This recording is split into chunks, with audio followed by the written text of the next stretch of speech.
परळी तालुक्यातील मौजे शिरसाळा येथील शेतकरी श्री ज्ञानेश्वर उद्धव धैपळे यांनी आपल्या शेत जमिनीसाठी रस्ता उपलब्ध करून देण्यात प्रशासनाने दुर्लक्ष केल्याचा आरोप करत आज तहसील कार्यालयासमोर आत्मदहन करण्याचा प्रयत्न केला।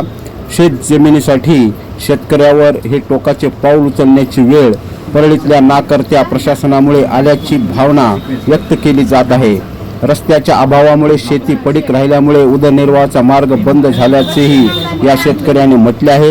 आज त्याने तहसील कार्यालयात डिझेल अंगावर ओतून आत्मदहन करण्याचा प्रयत्न केला। वेळीच पोलिसांनी हस्तक्षेप करत त्यास ताब्यात घेतले आहे। दरम्यान आपल्याला न्याय मिळावा अशी मागणी धैपळे यांनी केली आहे। तुम्ही शेतकऱ्याला तुमच्या ऑफिस मधून शेतकऱ्याला हकलून देता, एवढा तुमचा दादागिरी चालू आहे का? शेतकऱ्याला हकलून देता, शेतकऱ्याला अपमानास्पद वागणूक देता।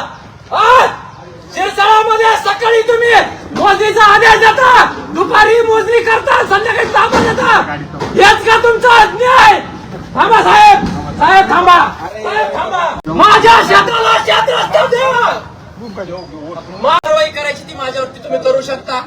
तुमचा कायदा आहे, तुमचे सगळं तुमची यंत्रणा तुमच्याकडे आहे। मला काहीही नकोय।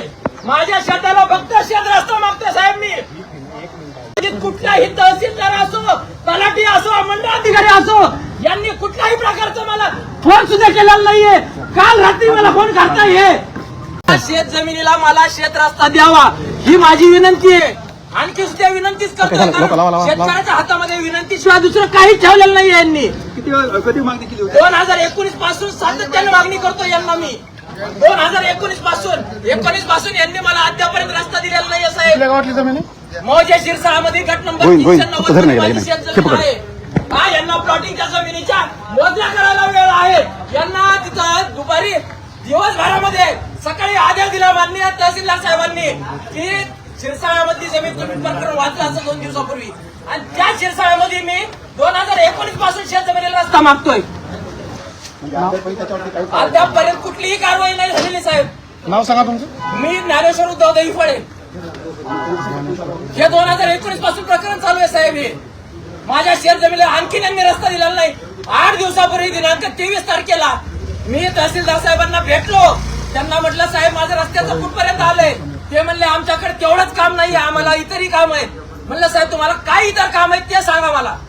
ते म्हणले तू कोण मला विचारणारा? यांची भाषा आहे काही? आम्ही तुम्हाला विचारणार, कारण आमच्या तुम्ही नोकर आहेत। आम्ही शेती करतो म्हणून सर्वजण खातात।